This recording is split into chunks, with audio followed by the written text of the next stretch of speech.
Hello guys, welcome back to CGG. Today we are here to discuss the visa issues that were revealed yesterday on May 6, 2026. That will obviously affect the Blast Rainbow Six Major Salt Lake City, which is starting tomorrow on May 8th. First of all, this is a very sad situation. It's also a situation that could have been prevented by not hosting the event in the United States, but logically, the United States is a very important country for the whole ecosystem because, first of all, most of the viewership is from the United States. The community is massive there. And that's one of the main reasons to bring a major to a certain country. You are not gonna bring, for example, I'm from Barcelona, and although we have the Barcelona studios here, that's not enough reason to bring a competition here if there are not enough fans to fill a venue, or to create engagement.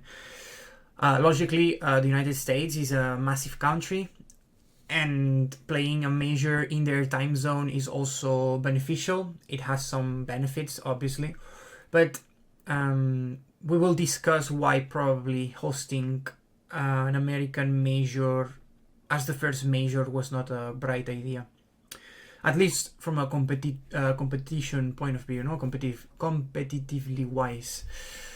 Now, the visa issues don't come as a surprise. Not because of previous events held in America, but also because Wolves Esports had also revealed that they had visa issues. In fact, Wolves had confirmed their visa issues before this announcement came through.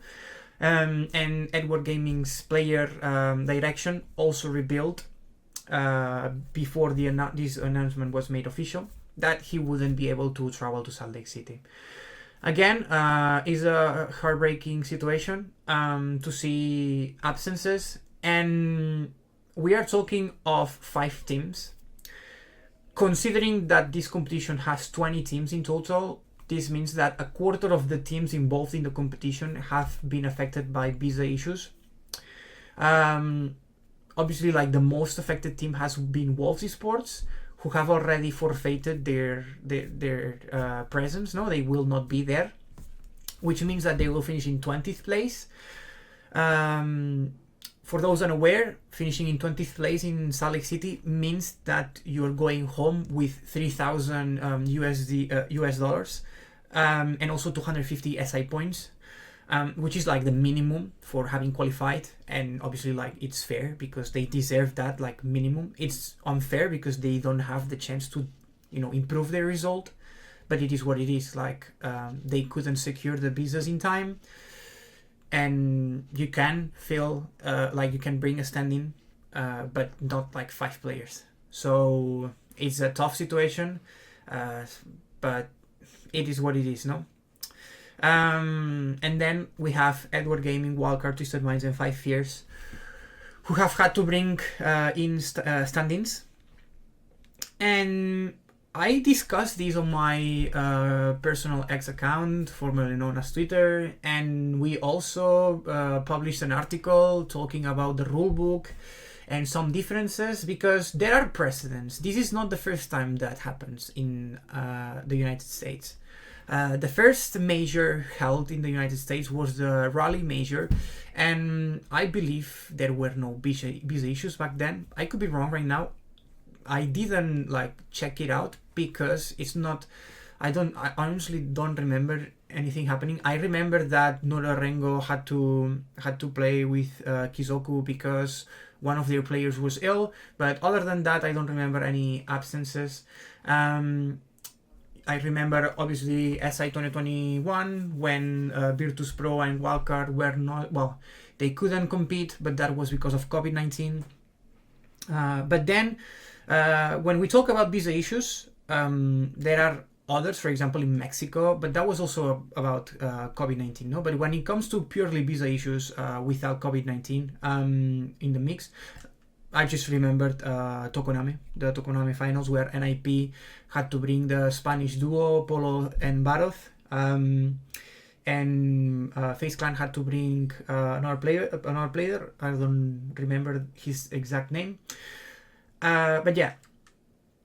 Other than those exceptions, when we talk about competitions held on American soil, the Six Charlotte Major comes to mind very quickly because the Six Charlotte Major saw Brazilian teams Team 1 and W7M playing from Mexico. The group stage, W7M couldn't qualify for the playoffs. There's that, like that game where they play against Dark Zero, and then Pambazoo's chat and the messages and everything, that was hilarious, but obviously very unfair for the Bulls, because really, like, they were getting some very good results despite of the ping issues and like like everything how like affected the team. So it was the start of something, because eventually they reached back-to-back major semifinals. They reached SI's grand final, and then they won everything after Felipox and Nate joined the team. But that's for another day.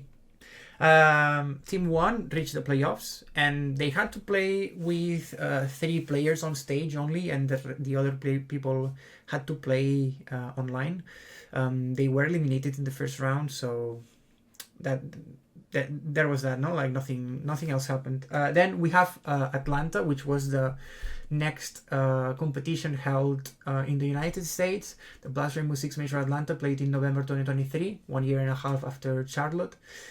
And then we had Alpha Team and Geeky Sports having visa issues. Alpha Team had to they had to replace one of their players. Actually, I think they had to replace 2, but they brought one of the substitutes in, and the other player was replaced by Kamikaze, the former NIP player and SI 2021 champion. And Geeky Sports they brought in Leader, and Geeky Sports was the big surprise of the tournament because they reached the playoffs, which was a big surprise, not because it was their first competition, it was a MENA roster, but also because of they were playing with a substitute. So yeah, I guess is one of the examples that tells you that a team can actually be upgraded even if they play with a standing. Like standing can really actually have a big impact on a team if the standing is the right fit. And SI, the following SI after Atlanta, also had some visa issues because Team Falcons had to play some of their games with Bersa, the Brazilian player, and Leader as well.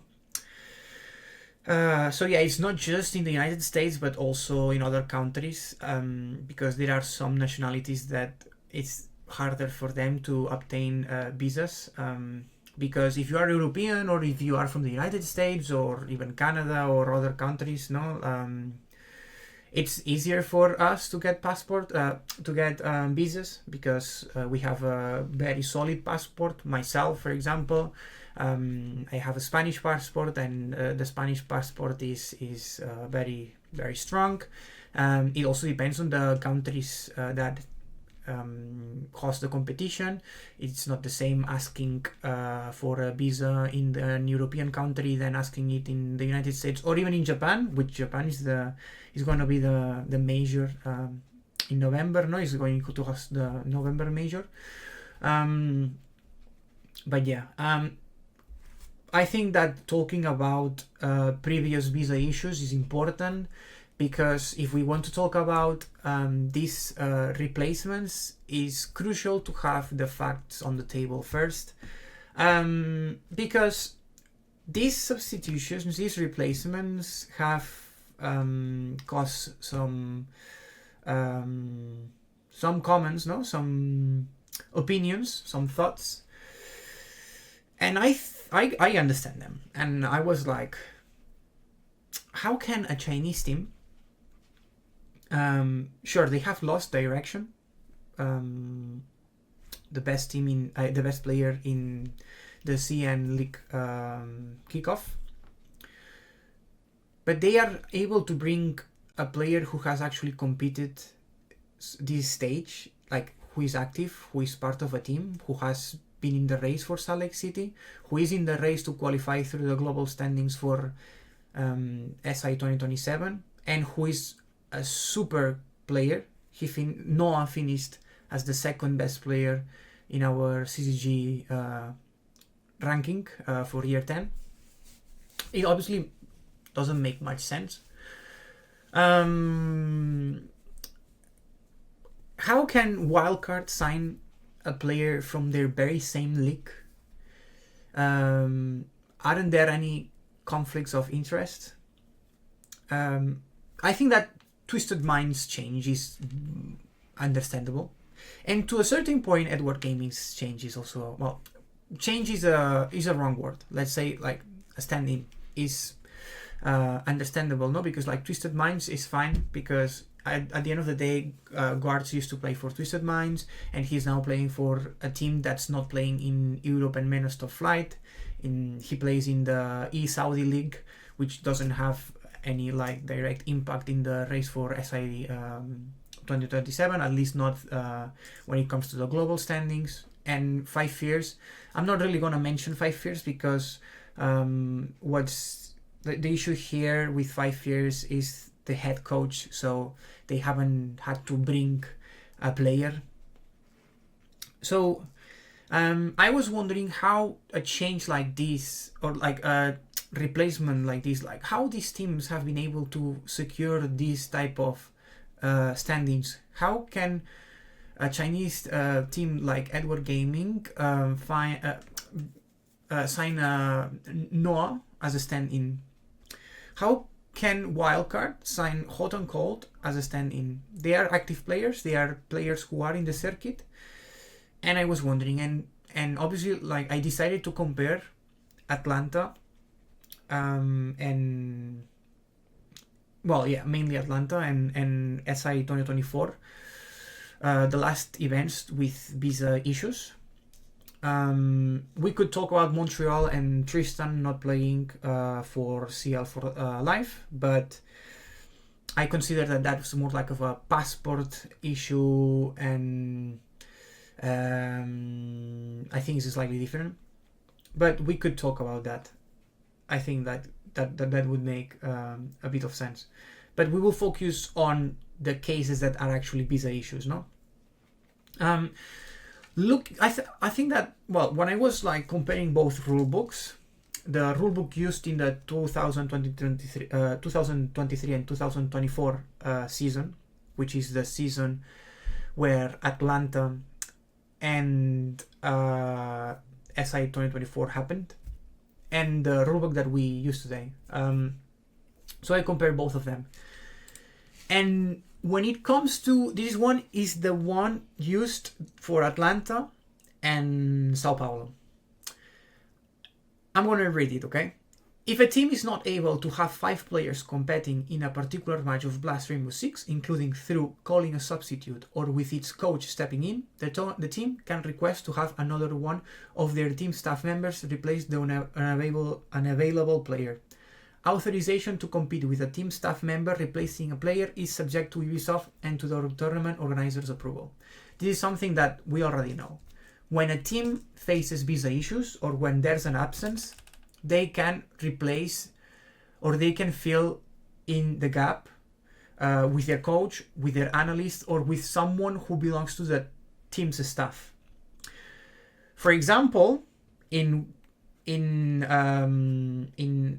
using an example from this season, no, from the 2023-2024 season, Geeky Sports, instead of signing Leader to play in Atlanta, they could have used Alo, their coach, or Wazo, their analyst.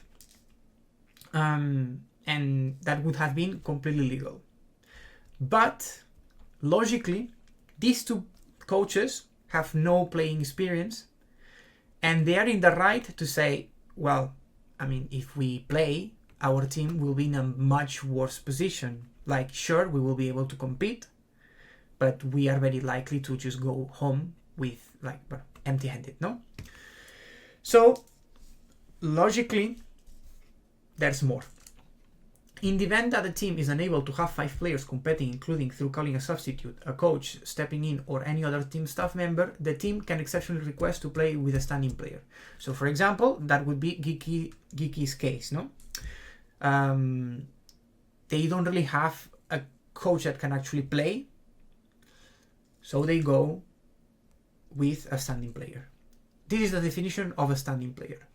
Standing player is a person exceptionally authorized to compete with a team he is not under contract with for a limited period of time, a standing player, and for the sole purpose of avoiding the team forfeiting the match for breach of the team composition requirements set forth in section 4.2.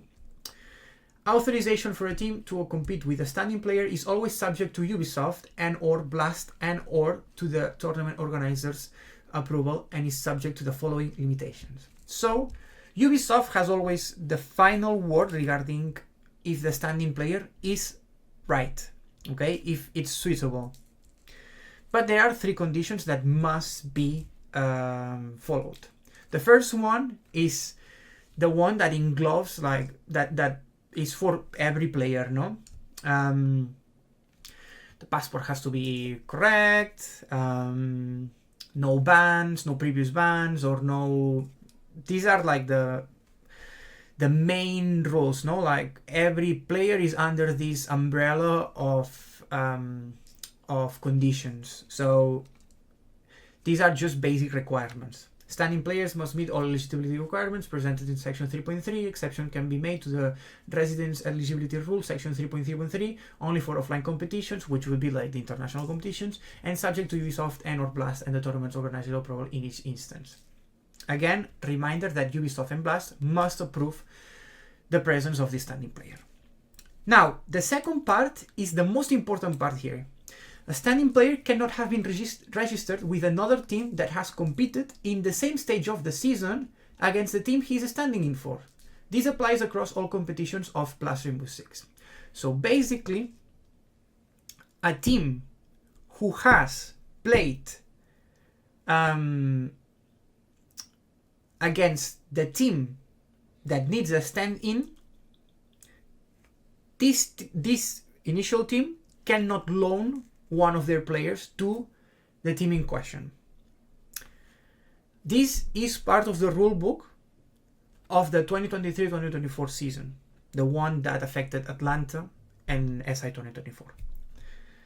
If we look at the rulebook that is being used now, and I'm already telling you, the section is more or less the same than the one seen in the past season, so the 2024-2025. As you can see, I thought I had it prepared. Well, as you can see, this second part, the one that's highlighted, it's not present in the document, which means that this condition doesn't apply for this season, because obviously it's not included in the rulebook that this season follows. Therefore, wildcard using hot and cold at the Blast Rainbow Six Major Salt Lake City is a correct move, because this rule mentioned here doesn't exist anymore. Wildcard played against MAT in the upper bracket quarterfinals, which ended in a very, very narrow win for Wildcard, by the way. So basically, if Wildcard had qualified for, if this was happening under the rulebook used in Atlanta, Wildcard wouldn't have been able to sign hot and cold for this event. In fact, they would be in a position where they wouldn't be able to sign any, like no tier 1 player, because to qualify for Atlanta, if I'm not mistaken right now, it was a best of one, like the first stage was a best of one league with 9 games. Everyone played against each other once, meaning that wildcard would have faced every team in North America's top flight, meaning that they wouldn't be able to sign a tier 1 player. And they would be in a position where wildcard would have to sign either a tier 2 player or a player from another tier 1 region that spoke English. Now, in the case of wildcard, this is very doable because they speak English. So they could sign another player, no? Like even from Brazil, if the Brazilian player in question spoke English. But if we talk about a Spanish team like Alpha Team, when this happened in Atlanta, they had to go for Kamikaze because they had played against basically everyone in LATAM South. And they signed Kamikaze because he was a free agent, and whatever reason they decided to follow. Regarding Geeky Sports, back then they signed Leader because Leader was part of Heroic. Heroic was out of the race for SI 2024. Back then, SI 2024, the only way to qualify for it was through global standings. There were no LCQs, so it made the search easier, I guess, for them. But it had to be a player from a team that was not in the race to qualify for SI 2024, or that was that had already qualified for the event from Europe, no, or from any other region. So there is that. So looking at the rulebook from 2023-2024, when Atlanta and Sao Paulo happened, the rulebook was a bit more complex, a bit more strict. The options were not as wide as they are now. Still, if we were under this rulebook right now, Noah would be able to play for Edward Gaming. In fact, what I would say about, like, the only thing that feels wrong about Noah joining Edward Gaming is that Edward Gaming is a very young roster from a very young region. So adding Noah, it just feels wrong because although Direction was the best player, not just in the team, but in the whole league,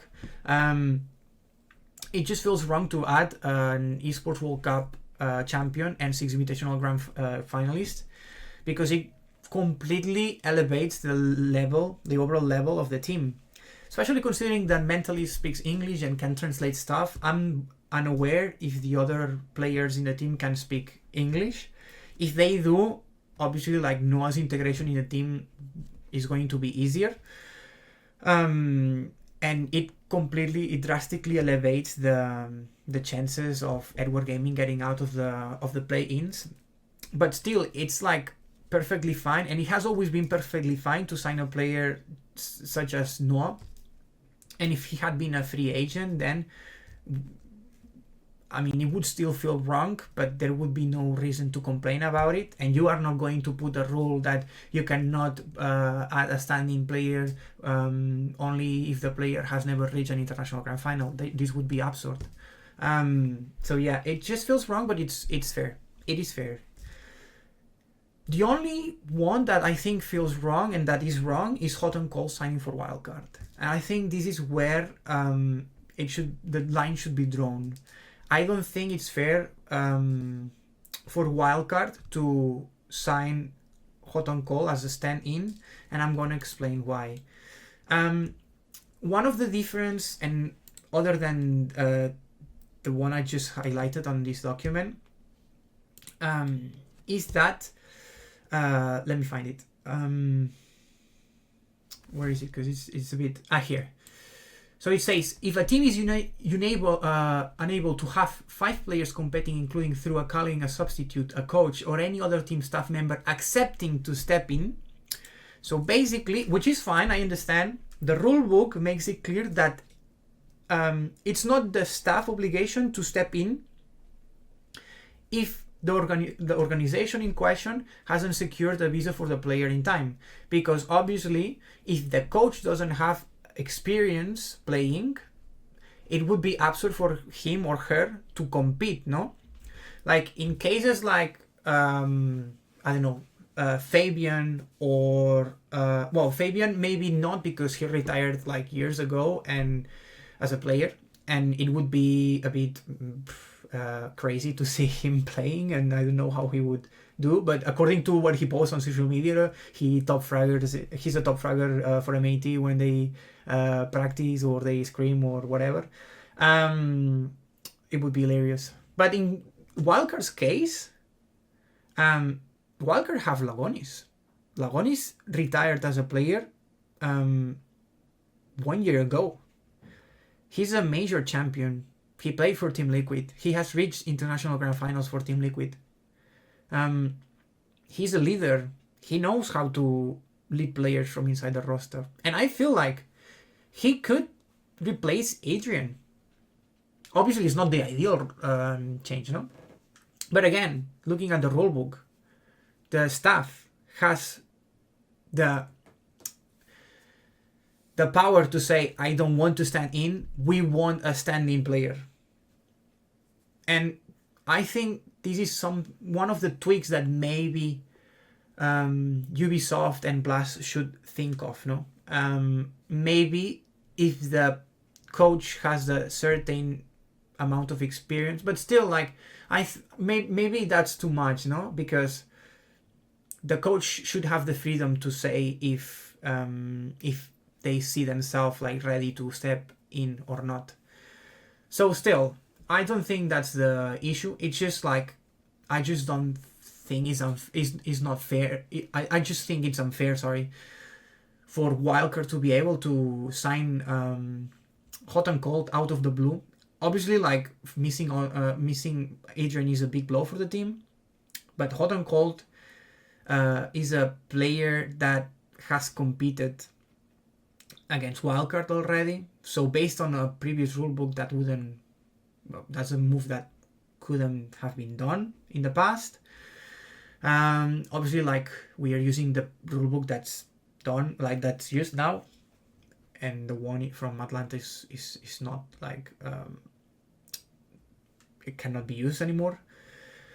But still, it just feels wrong, and I think that Ubisoft and Blast should change it and make it a bit, first of all, clearer, and second of all, stricter. I think that teams in this type of situation, although it's like a really bad situation, I think that teams in this situation, they should only be able to sign players or like stand-ins who are either looking for a team, but not like looking for a team because they have just been dropped. No. A player that has been looking for a team since the conclusion of the previous transfer window. So in this case, after SI, so the transfer window after SI. So if by the start of kickoff there are players who are looking for a team, I think those are the players that should be eligible to fill in the gaps left by players with visa issues, no? And also retired players or players from other tier 2 from any tier 2, no? Like in Walker's case, North America, or from any other tier 2 like Europe or Brazil, Asia, whatever. I think that overall this is a good opportunity for Ubisoft and Blast to learn, to improve the rulebook. No rulebook, no format is perfect. There will always be flaws. I understand the fans' frustration. I understand the players and coaches' frustration. If I was the coach of Enterprise Esports or like a player of Enterprise Esports, and I know now that I have to face Noah tomorrow in a best of one for a chance to qualify for the Swiss stage, I would be frustrated because I wouldn't think it's fair.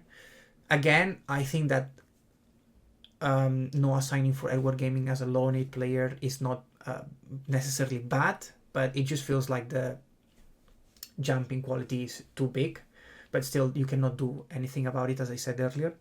But in the case of Wildcard, I just feel like it doesn't make much sense to add Hot and Cold. If he had played for against Wildcard not long ago, and he had played for M80 just a few weeks ago, it just doesn't feel right. And I think that the rulebook should be a bit more strict. Maybe with some exceptions when at SI, for example, or when you can actually prove that in SI there's a player missing because of a basic issue and there are no global standings, or there's nothing like in the middle, so like maybe the requirements can be a bit lighter then, no? But still, I think like Ubisoft and Blast should learn from this. They should also learn that maybe holding an event in May, when you have just created a new league in China, which would begin in April.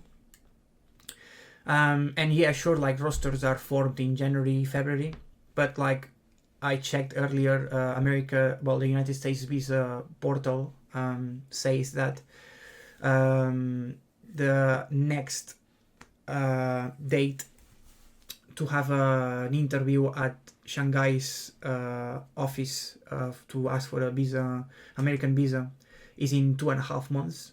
So if the waiting time is so long, it was always that there were always going to be problems. So yeah, it's just sad. It's just sad to see that the way everything was handled. So I hope that Blast take into consideration what has happened in the last few weeks, and I hope they learn, and I hope they make the changes that have to be made, because yeah, as I said, I think there are some things that have to be tweaked. I think that the rule book that was used in Atlanta makes more sense than the one that they are using now, but this is just a personal opinion. You can write in the comment section what do you think about the visa issues. If you think that Edward Gaming is going to do better with Noah than with Direction, and if you think that the rulebook should be changed, if it should be if the condition should be even lighter, or if you think that the condition should be even more like even stricter. So yeah, like we will try to answer comments, and yeah, if you have any questions or if you have any doubts, please drop them in the comments, and yeah, see you next time. Bye.